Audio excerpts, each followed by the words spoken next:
Membres de la famille ESCP, bonsoir. Quelques mots pour vous souhaiter la bienvenue et vous remercier de votre présence ce soir. Nous sommes extrêmement ravis de vous voir aussi nombreux pour célébrer le bicentenaire de l'ESCP. Une soirée qui sera marquée par des témoignages de certains parmi nos plus anciens alumni. Sans plus tarder, je cède la parole au président de notre association, M. Amal Hayani, pour un mot de bienvenue, qui sera suivi par un mot de notre présidente d'honneur, Mme Dounia Tarji. Je vous souhaite à toutes et à tous une très agréable soirée.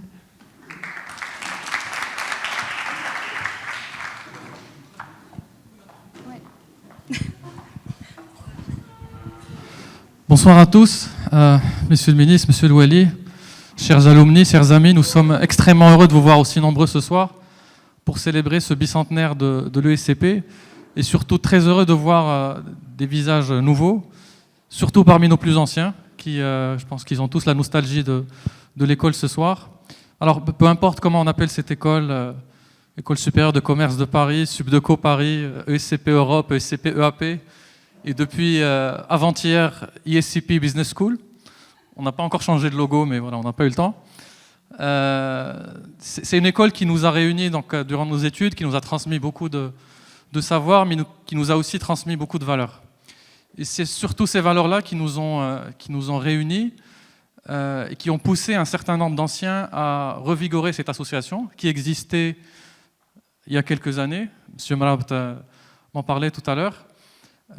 Donc dès fin 2009, il y a une dizaine d'années, il y a un petit noyau qui s'est constitué. Je vois certains visages ici. Dounia Tarji, Mariam Lhlo, Sana Moussannef n'est pas là malheureusement.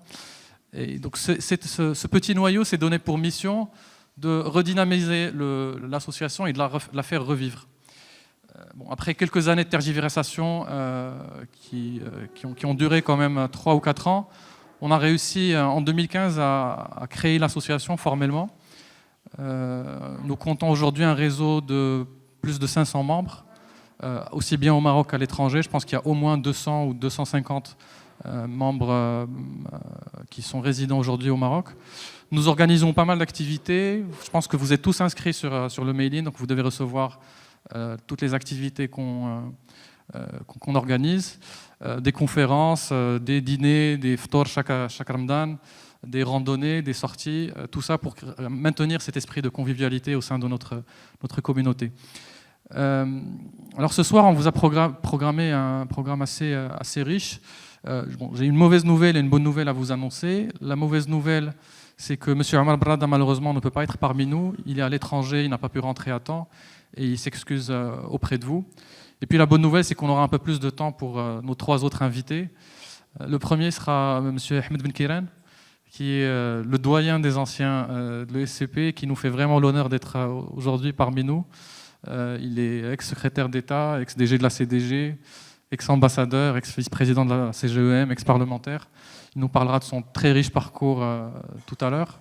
Nous recevons également M. Abdelhad Fassi Ferri, qui était ministre au dernier gouvernement. Donc on a eu un ministre, deuxième gouvernement après l'indépendance, et un ministre dans le dernier gouvernement, ce qui nous fait très plaisir. Donc M. Abdelhad Fassi Ferri était ministre de l'Habitat, l'Aménagement de territoire, politique de la ville, et bien d'autres choses. Nous recevrons aussi, il est de la promotion en 1974, et last but not least, Madame Samia Hamid-Douche, qui est de la promotion 84. Alors elle-même, elle ne le savait pas, mais c'est la première femme marocaine qui a fait le SCP. On a épluché l'annuaire depuis les années 30, et c'est la première femme... Bon, vous êtes sorti en 84, ça va. Mais depuis les années 30, on n'a réussi à trouver aucune femme marocaine qui a fait le SCP.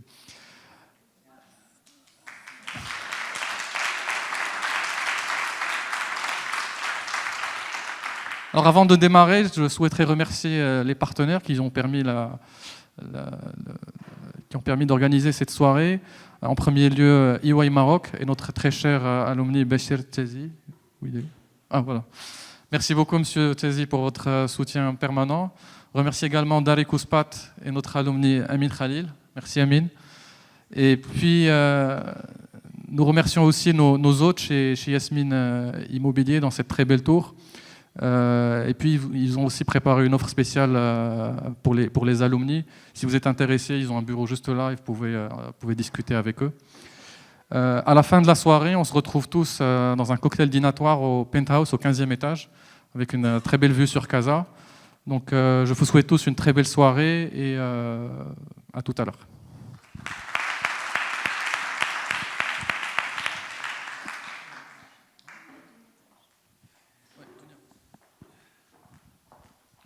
Alors, Dounia, c'est notre présidente d'honneur et je pense sans Dounia, on ne serait pas réunis ce soir ici, vraiment. Parce qu'à un moment, on a baissé les bras face à l'association parisienne et Dounia a tenu tête et a tenu à créer cette association et à créer ce cadre juridique pour qu'on soit tous là aujourd'hui. Merci. Je préfère monter parce que, comme je ne suis pas grande, ça me permet de mieux vous voir. Alors, on est là aujourd'hui et je suis ravie de vous voir. Et effectivement, cette association, ça a été un peu laborieux, mais je suis contente qu'on soit là aujourd'hui pour fêter ensemble le bicentenaire de l'école. Alors, cette école, elle nous a tous marqués d'une manière ou d'une autre. Elle a marqué un tournant dans nos vies. Et c'est ce que nous partageons aujourd'hui. Alors, pour la plupart d'entre nous, on est arrivé à l'école après un parcours en classe préparatoire. Pour d'autres, ils ont fait un parcours ailleurs, ils ont eu un background solide avant de rejoindre l'école. Mais moi, je vais vous parler du parcours prépa parce que c'est par là que je suis passée. Alors la prépa, pour tous ceux qui l'ont vécu, c'est 2 années difficiles. Pendant 2 ans, on apprend à travailler 60 à 80 heures par semaine, on apprend à se concentrer pour être efficace, à travailler rapidement, à dire non aux amis qui proposent des plans très sympas, à minuter le temps de sommeil, le temps de loisirs, quand est-ce qu'on peut s'offrir une séance de cinéma, etc. Enfin, c'est 2 années qui marquent dans une vie. Et puis un jour, il y a la délivrance. Je crois qu'on a tous en tête l'émotion du moment où vous avez appris, où nous avons appris qu'on était retenus par l'école.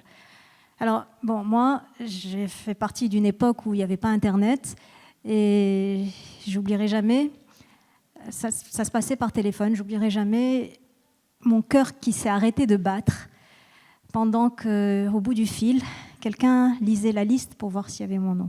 Donc bon, des grandes émotions. Et après ce moment-là, un beau jour, chacun d'entre nous, généralement c'était un matin de septembre, on a pris le bus, le métro, on est venu à pied jusqu'à cette fameuse station Saint-Maur, au 79 avenue de la République. On est passé sous le porche, on a traversé la cour et on a rejoint notre promo. Et la promo, pour la plupart d'entre nous, on a rencontré des gens différents.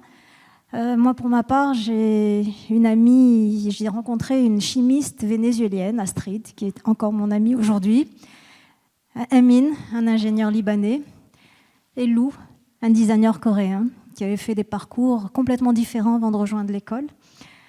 Et ça a été, je crois qu'on a tous été confrontés à des gens différents, des parcours différents, des cultures nouvelles. Ça nous a ouvert au monde.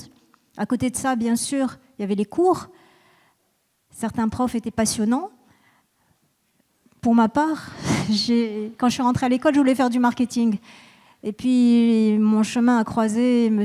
Alain Chevalier, qui était prof de finance à l'époque. Et M. Chevalier, il savait raconter des histoires en lisant un bilan. C'est magique. En fait, c'est à cause de lui que j'ai fait de la finance. Bon. Mais je crois que chacun de nous a croisé un jour un prof, quelqu'un qui l'a marqué dans cette école, et on a chacun nos histoires. À côté des cours, on a vécu, parce que l'école, elle a ce formidable avantage d'être au centre de Paris, et donc tout en étant à l'école, on a une vie à côté. Alors, certains s'impliquaient dans des associations et faisaient avancer des sujets qui leur étaient chers. D'autres travailler à mi-temps ou le soir pour payer leurs études. On a chacun vécu à côté de l'école. Et ça aussi, ça fait partie du parcours de l'école. On n'était pas dans un campus, dans une bulle, à croire qu'on est les maîtres du monde. Et puis voilà, un jour, on a eu un diplôme. Alors, ça voulait dire quoi, ce diplôme? Ça voulait dire, ok, vous avez appris des choses à l'école, mais vous avez surtout appris des savoir-être. Vous avez appris des façons de faire, mais surtout le message, moi j'oublierai jamais le message en partant, vous aurez à apprendre toute la vie. La vie, c'est une grande école et n'arrêtez jamais d'apprendre. Et ça, pour moi, c'est vraiment un message très fort de l'école. Et effectivement, cette école, aujourd'hui on fête ses 200 ans, alors Omar l'a rappelé, c'était École supérieure de commerce de Paris, ESCP, ESCP EAP, ESCP Europe, maintenant ESCP Business School, très bien, d'accord, jusqu'à la prochaine. Mais au-delà du changement de nom, cette école, elle s'est réinventée plusieurs fois. Elle a été remise en cause plein de fois. Elle s'est ouverte au monde, elle s'est ouverte aux filles, elle s'est ouverte au monde, elle s'est ouverte aux ingénieurs, elle s'est ouverte à d'autres cultures, à d'autres pays, à d'autres façons de faire. Elle s'est remise en cause, elle a changé d'appartenance, de gouvernance. Cette école n'a pas cessé de se réinventer et je crois que c'est ça le message principal et la leçon de vie principale. Et nous, chacun de nous, un jour on est rentré au Maroc, on est venu pour contribuer chacun à notre manière à notre pays. Alors il y en a qui sont arrivés avec un projet de création d'entreprise, d'autres qui ont rejoint des entreprises publiques ou privées ou l'administration, d'autres ont fait d'autres parcours plus personnels, mais à chaque fois avec une volonté de créer de l'impact, une volonté d'être utile, une volonté de faire la différence. Et je crois que l'école, à travers tous ces changements, à chaque fois, il y avait une constante. La constante, c'était de toujours viser l'excellence, de garder l'humilité de se remettre en cause, de réapprendre, de garder l'ouverture et de chercher l'impact de ce qu'on fait. Et c'est ça que nous, je pense, nous sommes tous différents. Ok, d'accord, il se trouve que là, on est globalement en moyenne, majoritairement marocains du Maroc. Mais quand on voit dans la communauté ESCP, on ne se ressemble pas, on est tous différents. Et c'est ce qui fait notre qualité. Mais ce que nous avons en commun, ce sont ces leçons de vie qu'on a partagées à travers l'école et qui font de nous, chacun à titre individuel, quelqu'un qui impacte, qui continue à se remettre en cause, qui continue à essayer d'apprendre là où il est, qui continue à accepter de sortir de sa zone de confort, apprendre des choses différentes. Et je crois que c'est ça qui fait la valeur de ce que nous avons appris. Alors, bon anniversaire à tous et merci d'être là encore une fois.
color and voice this movie.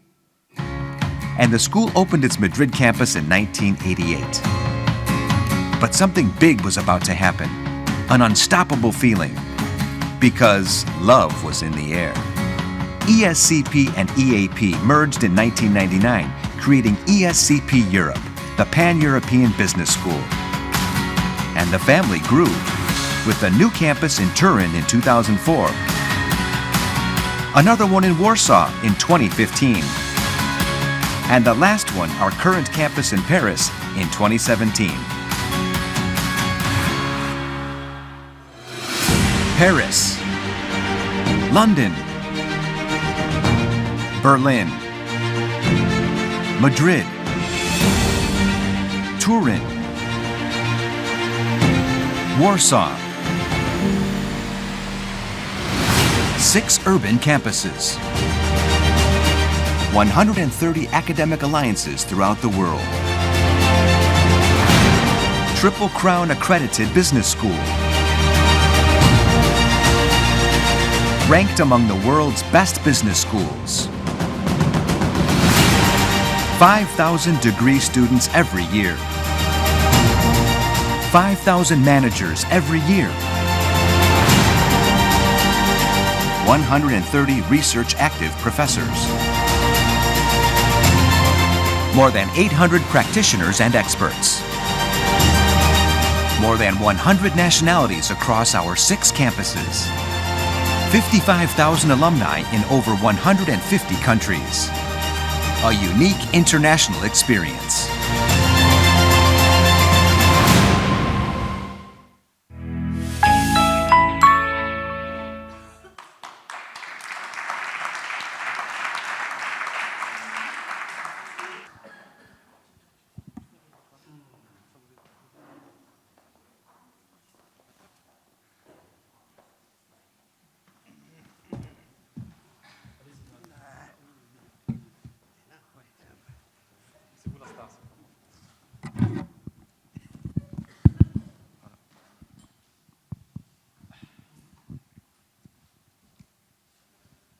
Bonsoir à tous. Je pense qu'on a beaucoup de chance d'avoir quelqu'un ce soir comme M. Benkeiren qui a traversé plusieurs époques de l'histoire moderne du Maroc. Qu'il est né à Marrakech en 1927. Il a fait une partie de ses études primaires à Rabat, à Marrakech, puis ses parents, je pense assez précurseurs à l'époque, l'ont envoyé loin de sa ville natale vers Rabat. Il a fait ses premières études primaires, la suite de ses études primaires à l'école Ksus, donc l'école Balafalej à Rabat, avant ensuite d'obtenir son baccalauréat à Casa et de s'envoler vers Paris vous êtes arrivé à Paris en 1947, c'est bien ça? Avant d'intégrer le SCP. On souhaiterait justement s'intéresser à ce moment-là. Comment on intégrait le SCP à l'époque, en 1947? Et comment se passait la vie à Paris en 1947? C'était juste après la guerre. Après la guerre. Donc Paris était une ville merveilleuse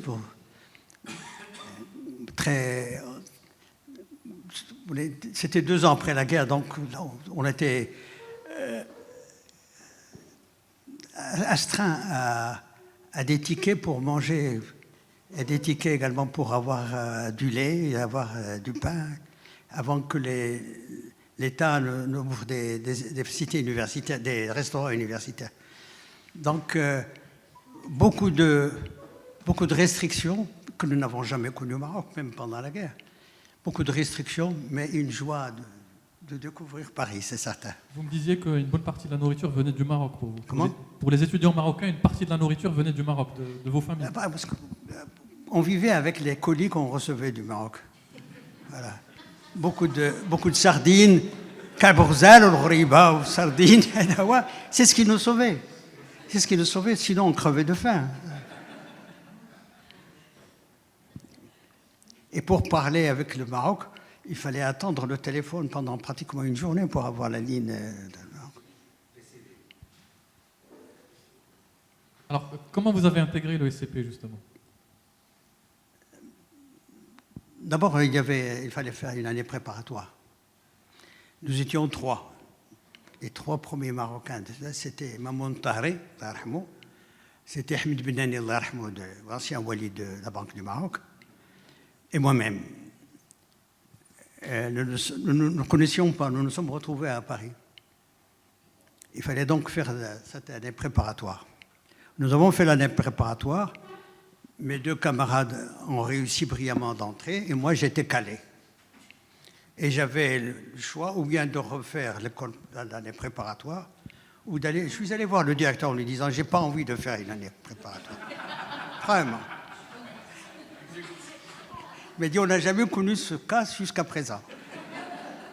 Alors je vous propose de suivre les cours en tant qu'auditeur libre, tous les cours, sauf qu'à la fin de la maison, vous n'aurez pas un diplôme, vous aurez un certificat signé par moi, par directeur, pour vous dire que vous avez fait les écoles, etc. Je m'en foutais du diplôme à la vérité, par conséquent, pour moi, c'était de suivre les cours. Et grâce à Mamoun et grâce à Ahmed Benani, qui étaient des travailleurs très, très costauds, j'ai pu suivre donc les cours comme tout le monde.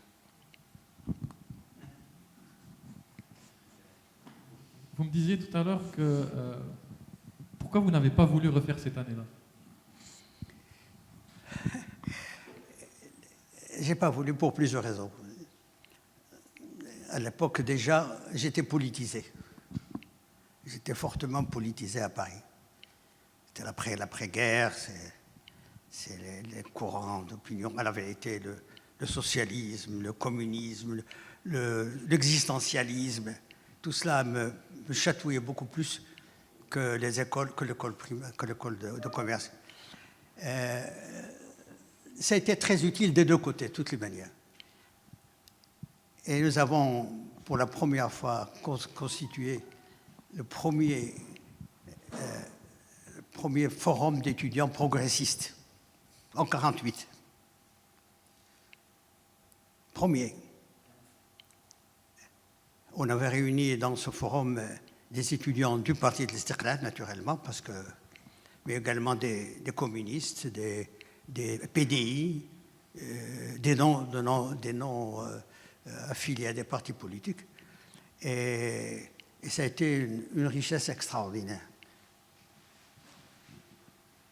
Voilà, pas plus. Alors juste après le SCP, vous êtes rentré au Maroc. Je suis rentré en 1951. Contrairement à vos autres camarades qui sont restés continuer leurs études. Comment? Contrairement aux autres camarades, si Mamoun Tahiri et si Benani. Alors, Mamoun Tahri a fait une licence en droit pour devenir avocat à l'époque. Après l'indépendance, il était installé à Khalitra. Et Ahmed Benani a fait une expertise comptable. De là, il a été recruté par la Shell à cette époque-là. Et moi, je suis rentré à Marrakech, d'où nous avons été expulsés, Mohamed Bousta, le père de Dunia de Marrakech, et nous sommes retrouvés tous à Casablanca. Il paraît que vous étiez très actif dans les cellules de résistance à l'époque. Hein? Il paraît que vous étiez très actif dans les cellules de résistance à l'époque aussi.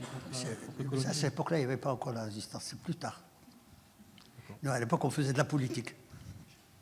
C'est plus tard qu'on a fait autre chose. Donc vous avez fait partie du 2e gouvernement post-indépendance, le gouvernement Boucaï II, en tant que sous-secrétaire d'État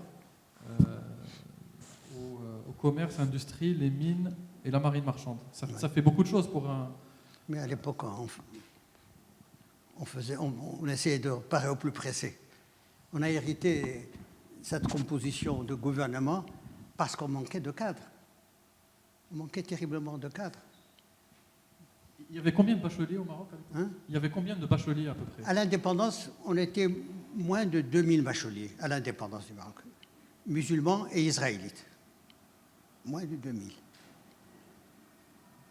Et quand il fallait meubler les ministères de commerce et des autres, il fallait chercher c'était pas facile de trouver des cadres. À mon initiative et en accord avec Abdelrahim Bouabid et avec Mehdi Ben Barka, il a fallu aller trouver des solutions de rechange. Et je leur ai suggéré d'aller à la pêche à la route de Mediouna. Pourquoi la revue du millionnaire? Même chercher des gens qui n'ont pas milité politiquement, qui avaient appelé le bac, plus ou moins, mais c'était des gens qui ont un peu fait leur expérience dans le commerce. C'était des gens qui avaient déjà des relations internationales, qui avaient fait fortune en France, au Sénégal, et qui étaient des gens de qualité. Mais en plus de cela, ils étaient blanchis par le Parti de l'Istiqlal, c'est-à-dire qu'ils étaient acceptés comme des gens, au moins des nationalistes. Et ils ont fait d'œuvres utiles. Et certains d'entre eux ont fait une carrière brillante. Karim Lamrani, tout le monde sait sa carrière, mais il a débuté avec nous en tant que secrétaire général à l'OCP, avec Simham Zghari comme directeur général. Des hommes comme Ben Salm Smili a débuté chez nous au ministère du Commerce. Moulay Idriss Alaoui, qui est devenu par la suite un grand promoteur immobilier, a commencé à 70 000 francs à l'époque, à l'annexe du ministère du Commerce à Casablanca avec Mohamed Joundi Allah rahma. Très bien. Ces deux premières années au ministère, après ces 2 premières années, vous avez choisi ensuite de devenir un des conseillers du cabinet d'Abdrahim Bouabid, qui était à l'époque ministre de l'économie nationale et des finances. Et ce gouvernement, Abdallah Ibrahim, c'est un gouvernement qui est mythique. Sous les 17 mois qu'a duré ce gouvernement, on a des institutions avec lesquelles on fonctionne toujours aujourd'hui, 60 ans après. La Banque du Maroc, le Dirham, la CDG, la Samir, la Sonacid, la Somaca, la BNCE, la BNDE, tout ça a été créé par une équipe dans laquelle vous avez fait partie. Ouais. Et il me semble que vous étiez dans l'équipe qui a, en tant que conseiller d'Abdrahim Bouabid, l'équipe qui a monté la Banque du Maroc. Non, on a négocié. J'ai négocié avec Mohamed Zghari. J'ai négocié avec le gouvernement français et avec la Banque de Paris et des Pays-Bas qui avait la maîtrise de... Ça a été difficile, mais ça s'est fait dans la courtoisie totale, il faut dire la vérité. Nous avons séparé, parce que dans la Banque du Maroc, il y avait le côté émission et il y avait le côté commercial. C'est la Banque du Maroc à l'époque qui finançait tous les grands groupes de l'époque. L'ONA, le CTM, enfin tous les grands groupes qui eux-mêmes étaient appartenus à la Banque de Paris et des Pays-Bas d'ailleurs. Mais on a fait un travail colossal dont nous sommes fiers. On l'a pas fait on l'a fait parce qu'on était des motivés, on était des nationalistes qui voulions acquérir à tout prix, le plus vite possible, l'indépendance économique du Maroc et l'indépendance également monétaire. Si on a l'indépendance monétaire aujourd'hui, c'est aussi grâce à votre travail, surtout quand on voit que d'autres pays qui ont eu l'indépendance à peu près en même moment, notamment la zone franc CFA, ils ne sont toujours pas indépendants de la zone franc devenue maintenant zone euro. Oui. Et il faut dire, parce qu'il faut être honnête, il faut dire que d'abord nous étions animés toujours par l'esprit de négociation, jamais de confrontation, ni avec la France, ni avec l'Espagne. Cette politique nous a permis d'obtenir de la France une coopération beaucoup plus efficace que si nous étions entrés en conflit avec la France. Parce que par réalisme et par pragmatisme. Et on a fait beaucoup de choses grâce à cette politique de chez NFCA ou Molo. Il y a aussi le code minier, d'après ce que j'ai compris. Hein? Le code minier. Comment? Le code minier. Le code des mines. À l'école des mines, ça on le doit à Sarfati.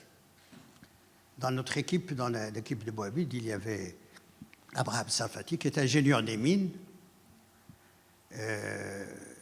Nous sommes rentrés dans le même bateau de France 51, avec un autre garçon formidable qui s'appelle Abdelkrim Ben Abdallah, malheureusement, qui a été tué par la suite. Abraham Sarfati, en tant qu'ingénieur des mines, c'est lui qui a révolutionné le code des mines et qui a forcé la marocanisation de l'école des mines et de l'OCP. Très bien. Alors, après ce passage au gouvernement, vous êtes retourné aux affaires, donc à partir du début des années 60. Oui. Alors vous étiez dans la presse, vous avez fondé les assurances Saada, qui étaient après absorbées par la CNIA puis par Saham. Et vous avez aussi fondé une banque. Hein? Vous avez fondé une banque aussi, d'après ce que j'ai compris. Comment? Vous avez fondé une banque. Non, je n'ai pas fondé. Alors, les assurances, quand même, c'est vous. Alors, on a racheté à l'époque, on a racheté une époque une banque espagnole qui s'appelait la Banco Inmobiliario y Mercantis de Marruecos. C'était une banque de Tanger. Bon. Avec un groupe de Marocains de l'époque, les Sibti, les Benani, la Khalada. Mais malheureusement, on est tombé sur une banque qui était véreuse. Totalement véreuse. Bon. Et cette banque a été reprise par la BMCE. A été reprise par la BMCE, qui l'a gardée jusqu'à il y a 4-5 ans. Et il y a 4-5 ans, nous avons récupéré une partie de nos billes. Donc il y a eu aussi une aventure dans la presse. L'aventure dans la presse. J'ai fondé avec d'autres amis. J'ai fondé avec d'autres amis en 1960, décembre 59 même, 1960, un quotidien qui se voulait être journal économique, qui s'appelait Maroc Information. Parce qu'il y avait une place vide qui était stock et marché à l'époque. Stock et marché ayant été interdits par les autorités marocaines, nous nous sommes installés. C'est une très belle aventure, parce qu'on a commencé par l'économie, puis finalement, fatalement, on est allé un peu vers la politique. Pas la politique politicienne, mais la politique positive. Comme vous le savez tous, le rédacteur en chef était Garas, que j'ai emprunté à la vie française. Et puis à un moment donné, on a décidé de marocaniser quand même Je suis allé à l'école de journalisme à Paris et j'ai demandé au directeur, est-ce que vous avez des Marocains? Il a dit non. Mais on a des Juifs marocains. Je lui ai dit, mais je veux voir les Juifs marocains. Ils m'ont présenté 3 personnes et j'ai rencontré André Azoulay.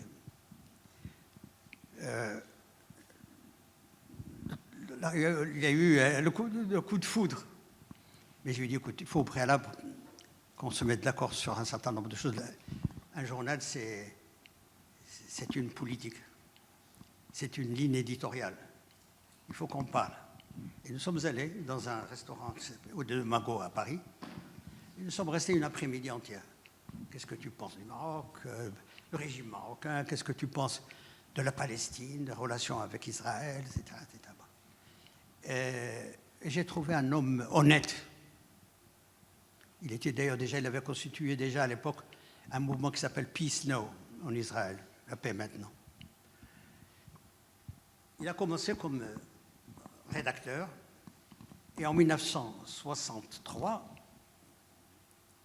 on l'a nommé rédacteur en chef. Première mission, il était de couvrir le congrès de l'UNFP à Casablanca. Et il a été raflé comme tout le monde. Il a été ramassé comme tout le monde. Mais il a été libéré une semaine, même pas quelques jours après. Nous avons été interdits en 1966. C'était des années difficiles. Écrire n'importe quoi était sujet à danger. Mais nous avons quand même tenu le coup. Et en 1966, début 1967, nous avons décidé d'interviewer les leaders de l'époque, les leaders marocains. On a choisi Abdelrahim Bouabid, forcément. On a choisi Ali Atta. On a choisi Reda Gdira et on a choisi Mahjoubi Ahardan. Pour avoir le point de vue de l'époque. C'était 66, c'était des années difficiles. On a commencé par Abdelrahim. L'interview a été faite par André Azoulay et par un autre journaliste qui s'appelait Olivier. C'est bien ça. Naturellement, les pouvoirs publics étaient au courant, puisqu'on a envoyé à l'imprimerie, tout le monde savait que. On m'a demandé à choisir entre ne pas publier ces interviews ou le journal sera interdit. J'ai été interdit, tout simplement. Et j'ai gardé cette interview pendant 20 ans, jusqu'à l'anniversaire du décès d'Abderrahim Bouabid, et je l'ai publiée dans le journal de l'USFP. C'était intéressante. C'est ça la fin du journalisme à l'époque. Alors, jusqu'en 1966, où Hassan II vous demande de diriger la CDG. Alors, fait assez à noter, c'est que les 3 premiers directeurs généraux de la CDG ont tous fait le SCP. C'était les camarades de promo de Sib Neni. Donc, tout d'abord, il y a eu Simamoun. Tout d'abord, il y a eu Simamoun Tahri. Premier état, Mamoun Tahri, Ahmed Ben Nani et moi-même. Exactement. Et le fils de Mamoun Tahri est aussi alumni de SCP. Je ne sais pas s'il est là. Non, il n'est pas. Mais en tout cas, il devait venir. Donc, c'est assez particulier. Trois hommes de la même promotion se succèdent à la CDG durant. Et je dois dire, pour ceux qui ne savent pas, c'est que Mamoun Tahri a été un grand ministre des Finances. Franchement. Un très grand ministre des Finances. Le malheur a voulu qu'il ait l'incident que vous connaissez, mais il a été un grand ministre des Finances. Alors, racontez-nous ces années CDG, justement. Parce que c'était les toutes premières années de la CDG, c'était la 6e ou la 7e année de la CDG, donc institution financière très fraîche, que vous avez dont vous avez participé à sa création quand vous étiez au cabinet d'Abderrahim Bouabid. Comment vous avez vécu cette expérience, justement, à la CDG? Vous savez une chose, on n'était pas préparé pour rien du tout. On faisait comme celui qui faisait la poésie sans le savoir. Il ne faut pas croire. Moi, je vous raconte une histoire. Un jour, Abderrahim Bouabid, je crois, ou Balafrèche, me dit demain, on va récupérer l'office d'échange. Mais je ne savais pas ce que c'était l'office d'échange. La vérité, c'est ça. Pourquoi mentir? C'est ça la vérité. Alors, j'avais un grand ami qui était conseiller financier à l'ambassade de France, qui s'appelle Philippe de Montremy, qui est très connu par la suite, très connu, et avec lequel je me suis lié d'amitié. Et je l'ai invité à dîner, et je lui ai dit, Philippe, alors, qu'est-ce que c'est que ça, l'office d'échange? La France a coopéré avec nous, il faut dire la vérité, très sincèrement. Tout ça s'est fait dans la bonne entente, que ce soit pour ça, que ce soit pour l'office de l'Institut d'émission, que ce soit pour autre chose. Ils ont défendu les intérêts français, naturellement. Mais entre les défendre les intérêts français et les intérêts marocains, il y avait toujours un moyen de compromis. Alors, c'était une toute petite structure à l'époque. CDG. On avait des bureaux à la place Pétri à Rabat. C'était un petit immeuble de 3 étages. Hein, à l'époque. C'est pas le même immeuble. Hein? C'est pas le même immeuble d'aujourd'hui. Mais bien sûr que non. On avait créé la CJI, on avait créé Maroc Touriste, on s'était surtout fait d'animation dans le marché monétaire. On avait beaucoup d'argent, donc on le prêtait aux banques, les banques nous le rendaient, etc. Mais la banque a connu, la CDG a connu un développement considérable que plusieurs années après. Mais c'était le banquier de l'État, naturellement. Mais on vivait avec l'argent des travailleurs. C'est l'argent des travailleurs. C'est la CNSS. Et depuis cette époque-là, je militais pour que les travailleurs aient un siège au conseil d'administration de Macron. On n'a jamais voulu l'accepter.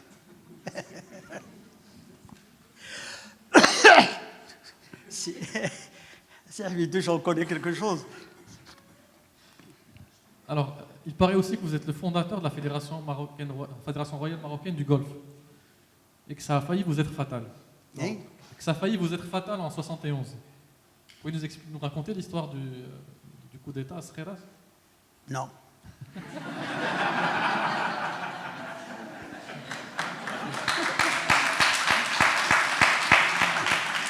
Il faut un autre forum pour ça. Très bien. Ça a l'air d'être très long comme histoire, mais on va s'arrêter là. Alors en 1973, vous êtes nommé ambassadeur à Bruxelles, à l'Union européenne. Ouais. Alors comment c'était les relations entre le Maroc et l'UE à l'époque? Comment c'était les relations entre le Maroc et l'Union européenne à l'époque? C'était de petits échanges, il n'y avait pas de grands échanges. On a fait des tentatives en 60, en 63, 64, etc. Mais la relation s'est tendue. D'ailleurs, l'Europe elle-même n'était pas prête. Elle était une Europe à 6 à l'époque. Bon.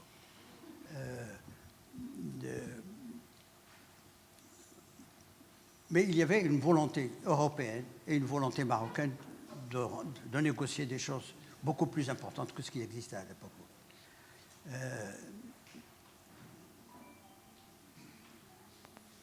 Là aussi,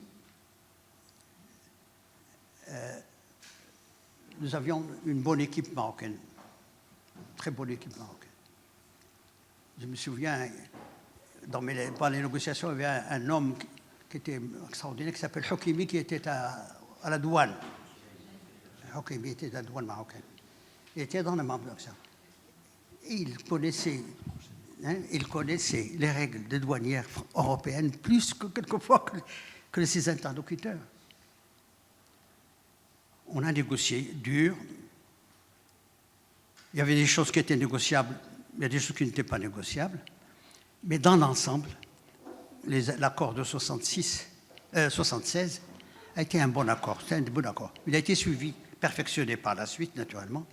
Mais c'était les premiers accords très sérieux entre le Maroc et l'Union européenne. À l'époque, ça s'appelait la Communauté économique européenne. Dans la première chose, je disais à Dounia, sa sœur est venue avec son père, c'est Bachir Larhmo, et il m'a dit, elle veut rentrer à l'ULB, naturellement, la retraite. C'était 75 à peu près. Ensuite, vous êtes retourné à la politique et vous êtes redevenu député en 76. 76 à 82, c'est ça? 77, oui. 77 77 à 82. Alors, et puis au titre des chambres de commerce. D'accord, donc il y avait un tiers qui était réservé aux chambres de commerce, oui. Aux chambres professionnelles, aux chambres de commerce. Mmh. Donc vous représentiez les chambres de commerce. C'était le fameux tiers qui était... Donc racontez-nous aussi votre rôle au Parlement et comment vous voyez cette époque. C'était une époque assez mouvementée. J'étais président de la commission des finances, qui était une commission très importante parce que c'est toutes les discussions de la loi de finances qui passaient là.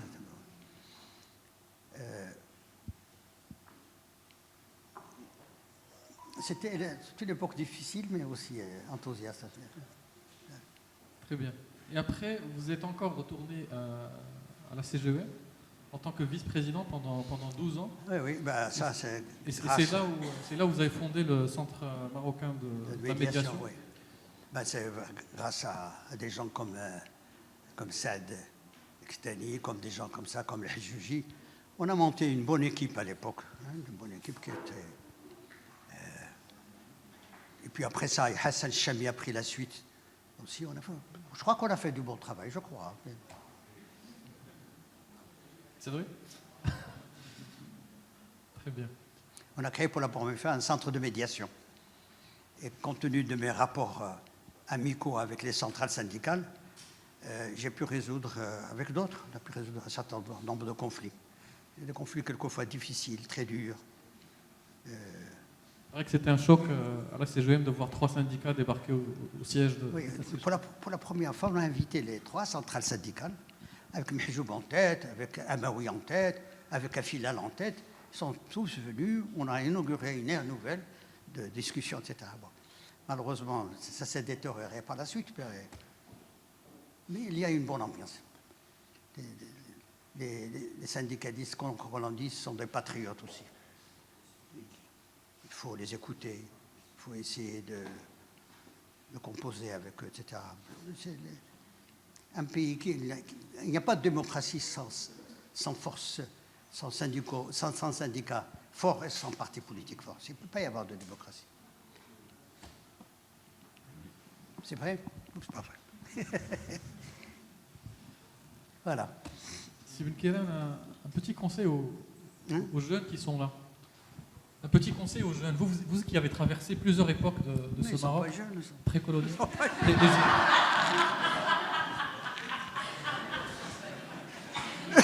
Les jeunes sont derrière. Les jeunes sont derrière.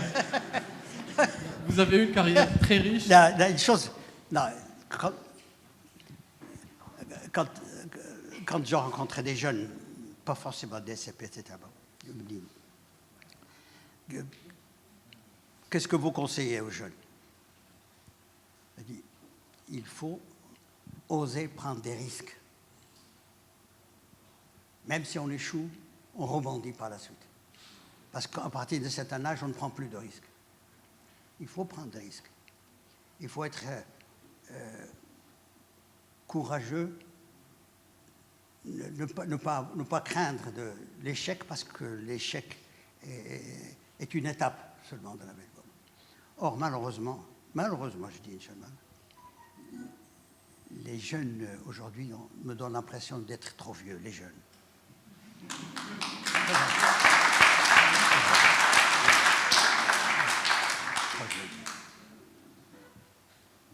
Ils ont 20 ans, 25 ans. Ils ont déjà démissionné. Je me raconte un jour, on voulait recruter un jeune brillant. À la Marocaine, lui, justement. Et là, il est passé par les différents services et on m'a dit, regardez, voyez-le, etc. Première question, il me dit, quel est le régime de retraite que vous avez alors? Régime de retraite. Il faut un choc. Il faut y ait un choc. Et ce choc, il faut, après la marche verte, qui est une épopée extraordinaire, il faut une autre marche qui redonne aux jeunes un peu plus d'optonus pour pouvoir s'affronter. Merci beaucoup, Sybille Keren.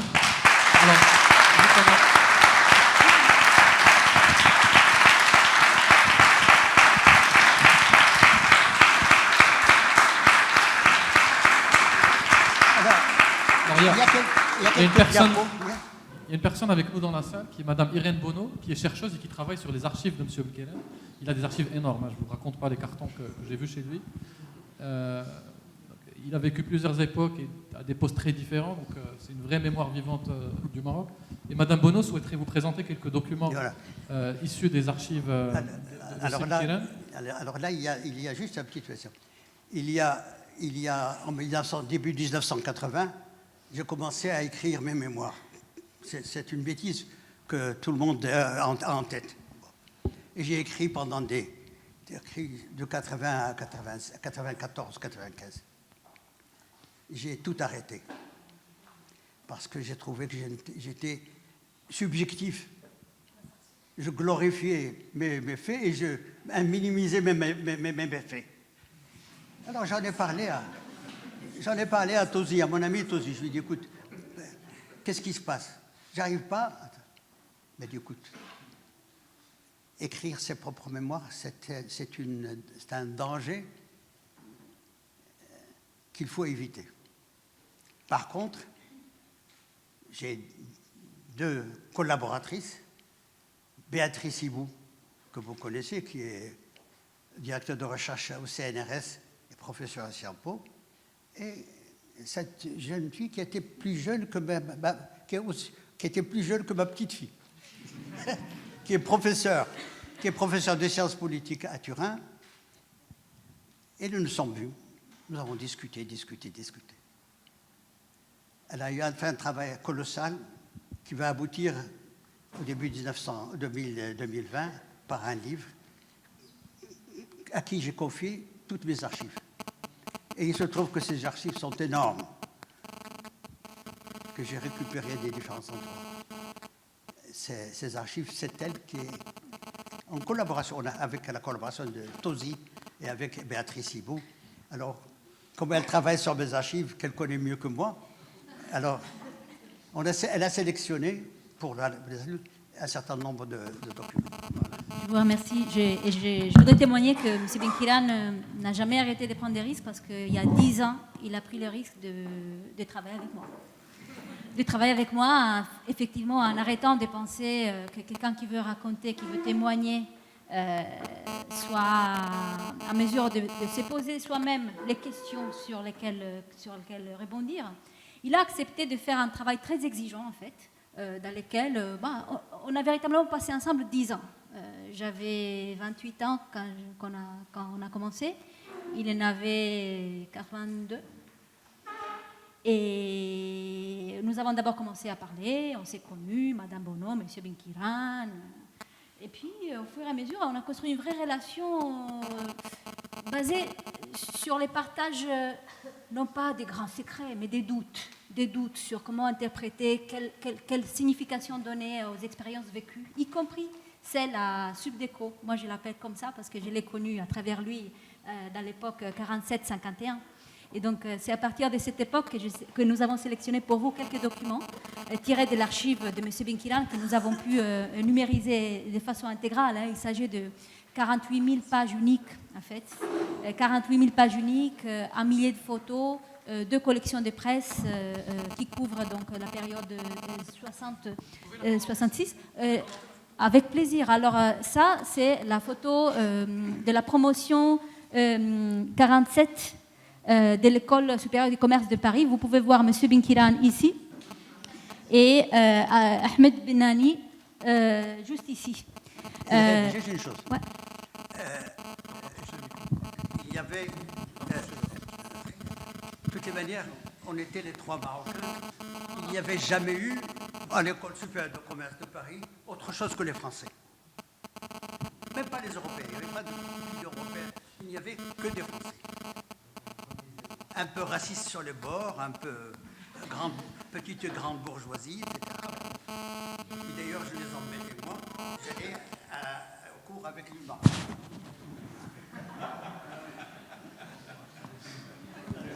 Et le journal du Parti communiste. Avec l'humanité sous les bras, effectivement.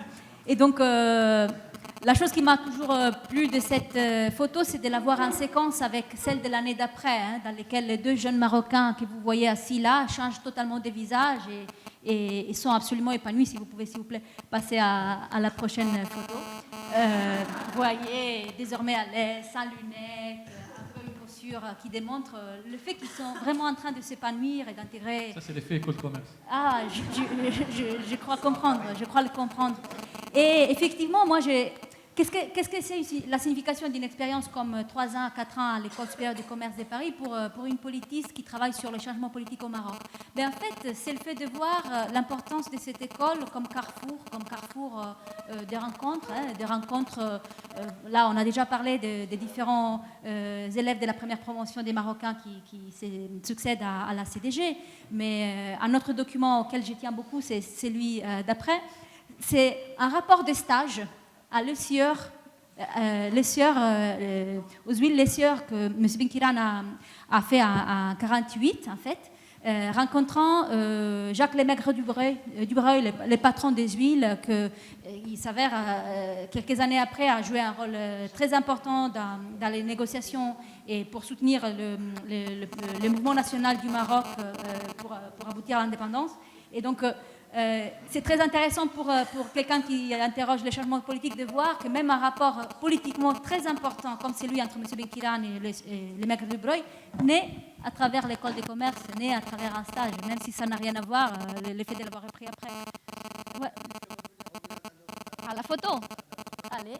Parce que pour détendre l'atmosphère, ici, il y a un garçon qui s'appelle Hassan Ababou. Hassan Ababou, que vous connaissez tous, qui avait fait un bac philo. Et puis, il est venu au commerce. On se demandait qu'est-ce qu'il vient faire. Parce que son père était commerçant. Il voulait absolument que son fils fasse le commerce.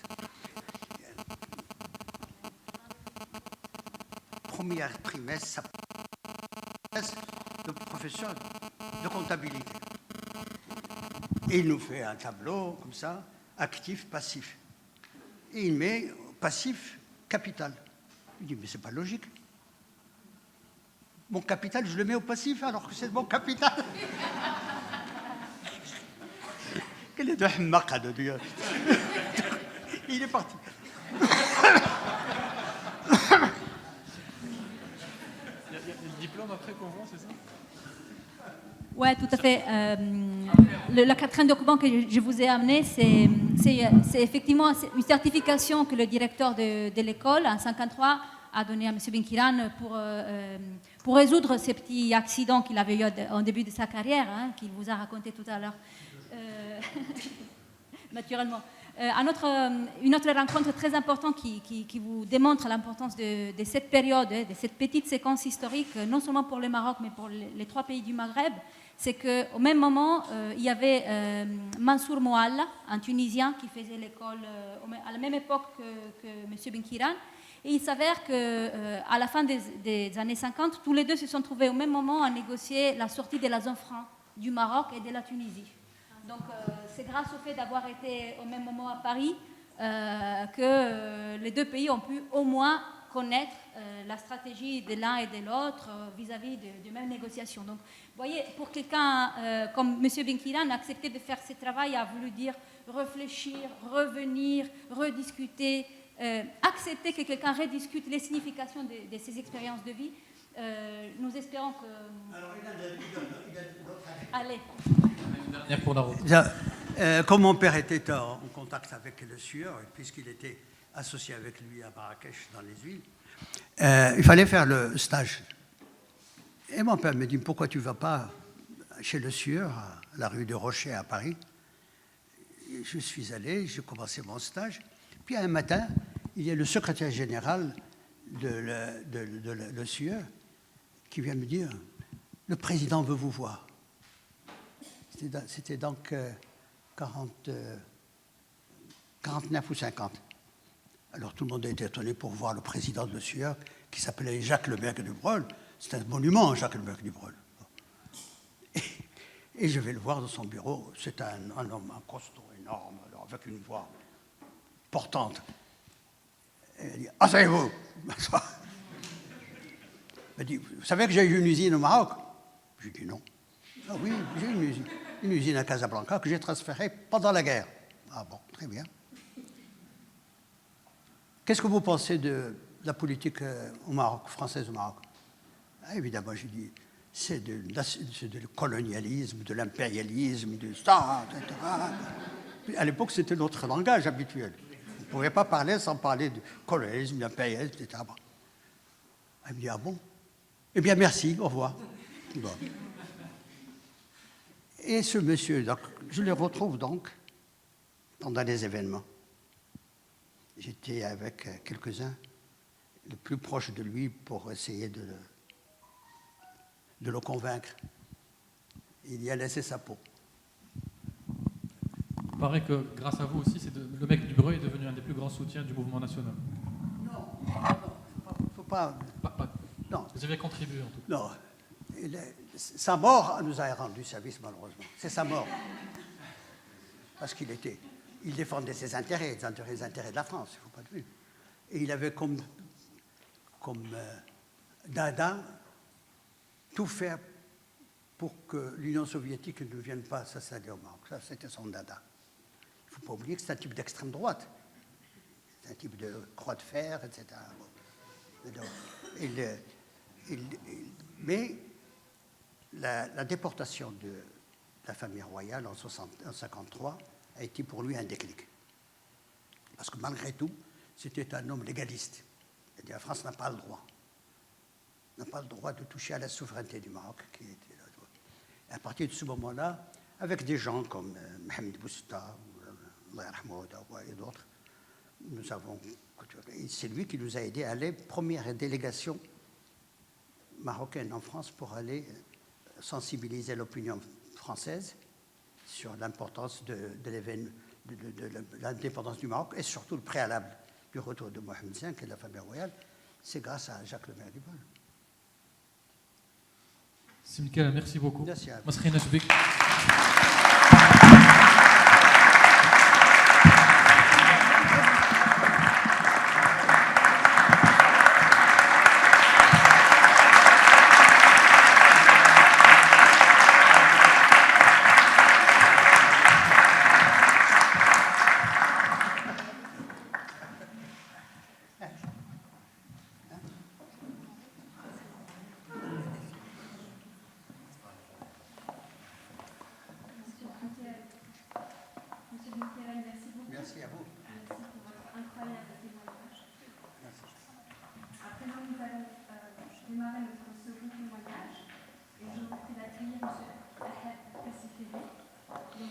promotion 1974 et elle sera interviewée par Madame Sarah Delis.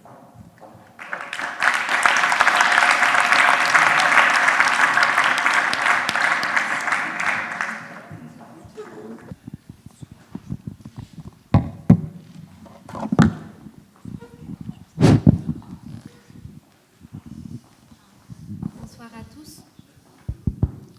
Bonsoir à tous. J'ai pas l'impression qu'il fonctionne. Ok, j'ai pas l'habitude. Bonsoir à tous. Je suis ravie d'être parmi vous aujourd'hui, d'accueillir un grand monsieur dont nous allons un petit peu revisiter le parcours. Vous êtes né à Rabat en 1952. Non, El Jadida. À El Jadida. Bon, j'étais pas très loin, mais je dirais aux journalistes. Je suis Doukali et c'est important. En tout cas, c'était le 16 janvier 1952. C'est ça. C'est juste. Au moins, ils ne se sont pas trompés dans la date de naissance. Et puis, vous avez donc fait votre parcours scolaire au Maroc d'abord, avant de partir en France et d'intégrer l'école dans les années 70, en 1974. Donc, on va commencer d'abord par votre parcours à l'ESCP Europe. Racontez-nous un petit peu comment se passait l'intégration d'un jeune Marocain à l'ESCP Europe pendant les années 70, donc juste après mai 68. Comment était l'ambiance, comment était le cadre? Racontez-nous un petit peu tout ça. Bien. Bonsoir tout le monde. D'abord, dire que je suis très heureux d'être parmi vous. Pour un exercice pour moi tout à fait inédit dans ma carrière professionnelle et dans mon parcours politique. J'ai fait beaucoup de discours, beaucoup de conférences, beaucoup de formations. Mais c'est la première fois où je parle de moi et de mon parcours. Donc, il y a beaucoup de choses, bien sûr, à dire. J'essaierai d'éviter des choses trop personnelles pour surtout essayer d'en tirer des enseignements, des leçons de vie, comme on a coutume, disons, de dire. En fait, j'ai fait mes études secondaires donc, au lycée Descartes à Rabat. Et puis après, j'ai demandé donc à aller faire une école de préparation, une classe de préparation aux écoles de commerce. Et on m'a désigné Clermont-Ferrand. Clermont-Ferrand, donc en 1970, j'ai quitté pour la première fois le pays, le cocon familial, pour me retrouver dans le Massif central, à Clermont-Ferrand, avec en internat, un hiver très rigoureux, un sentiment d'une certaine solitude que j'ai essayé de combler par beaucoup de travail. C'est vrai qu'il y a beaucoup de travail, mais ce qui me plaisait, disons, dans ces classes préparatoires, c'était... il y a une épreuve, disons, au concours de culture générale. Et chaque année, il y avait un thème qui était choisi, et dans le cadre de ce thème, il y avait un certain nombre, disons, de documents et d'ouvrages de référence, disons, qu'il fallait travailler. Et cette année-là, le thème de référence, c'était l'illusion. L'illusion. Et à travers ce thème, ça a permis de lire des ouvrages et de travailler sur le fond sur des ouvrages de Marx, le manifeste du Parti communiste, Spinoza, Nietzsche, ainsi parlait Zarathustra, Pirandello, etc. Et ces classes préparatoires, disons, renforcement de la culture générale, c'était un élément pour moi tout à fait essentiel. Il y a des choses que j'ai apprises pendant cette année préparatoire que je n'aurais pas pu apprendre autrement. Et puis, un professeur nous avait dit que la meilleure manière de préparer un peu le concours, c'était de lire Le Monde.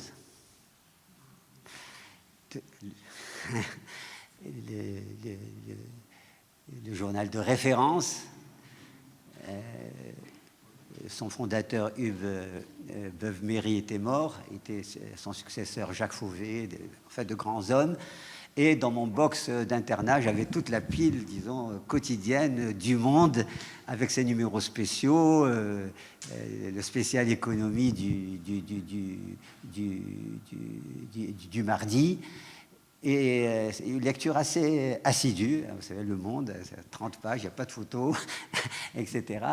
Et effectivement, c'était d'une richesse extraordinaire. Je crois que les choses ont évolué. Le Monde n'est plus ce qu'il était, mais je me souviens que Le Monde, à l'époque, c'était vraiment quelque chose d'essentiel dans le processus de préparation au concours. Mais cette année à Clermont-Ferrand, je l'ai apprécié parce que ça m'a permis de découvrir la France profonde, une ville de province tout entière tournée autour de Michelin, de Michelin, le Massif central, l'Auvergne, sa gastronomie, et puis forcément des relations d'amitié extrêmement forte, extrêmement solide. Donc ça, c'était d'abord l'année disons, de préparation. Ce qui se passait, c'est que normalement, on pouvait passer les concours au bout d'une année.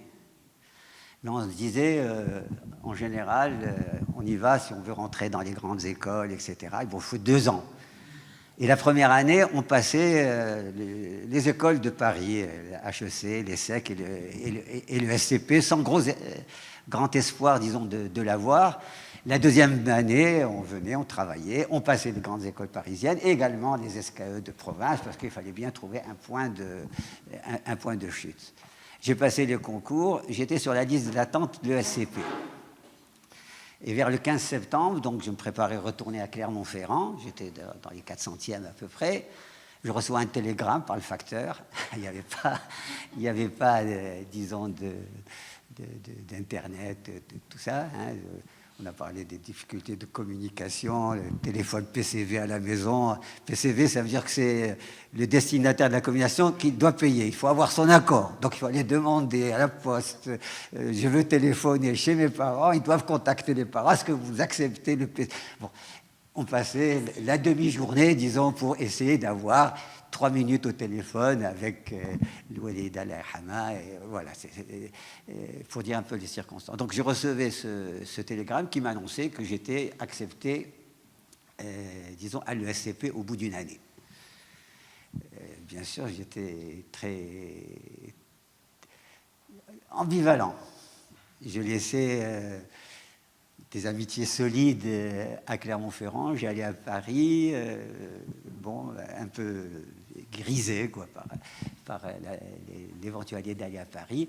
Donc je me suis retrouvé à Paris. À Paris, donc je suis rentré à l'ESCP. Je crois que c'est la première année où on avait inauguré le nouveau bâtiment. Vous savez, l'ESCP, il y a les vieux bâtiments rénovés, etc. Et puis il y a le nouveau bâtiment. Et effectivement,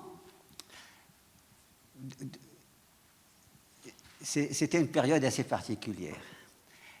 2 ou 3 choses qui m'ont vraiment marqué, je ne vais pas pour du cursus, etc. C'était effectivement la France d'après 1968, avec toutes les idées d'émancipation, de libération, un mouvement, disons, féministe extrêmement fort, auquel je ne sais pas...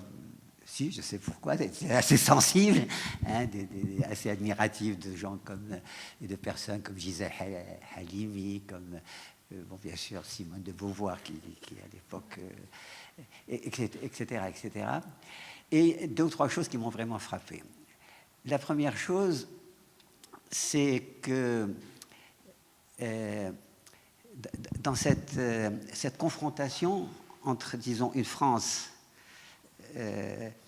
non conformiste, avec des idées de libération, de progrès, et en même temps une France assez conservatrice, hein, parce que bon, mai 68, après mai 68, c'est la droite qui est revenue en force, etc., etc.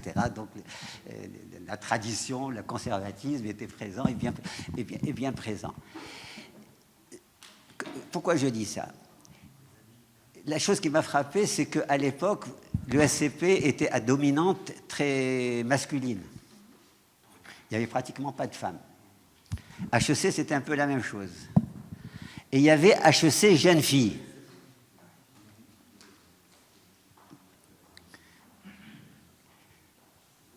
Il y avait HEC jeunes filles. Et il y avait des idées de regrouper l'ESCP avec HEC jeunes filles, sous l'égide de la CCIP, de la Chambre de commerce, etc., etc. Et puis il y avait un mouvement d'étudiants au sein de l'ESCP extrêmement virulent, avec des arrêts de cours, etc.